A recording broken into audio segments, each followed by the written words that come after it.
Get your free copy of the complete tutorial at www.teachucomp.com/free.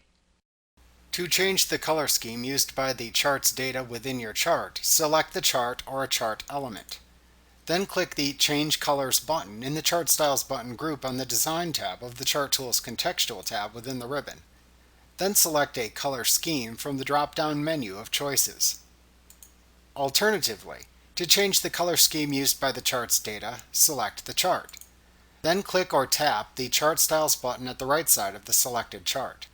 In the side menu that appears, click or tap the Color command if needed to view the color scheme choices.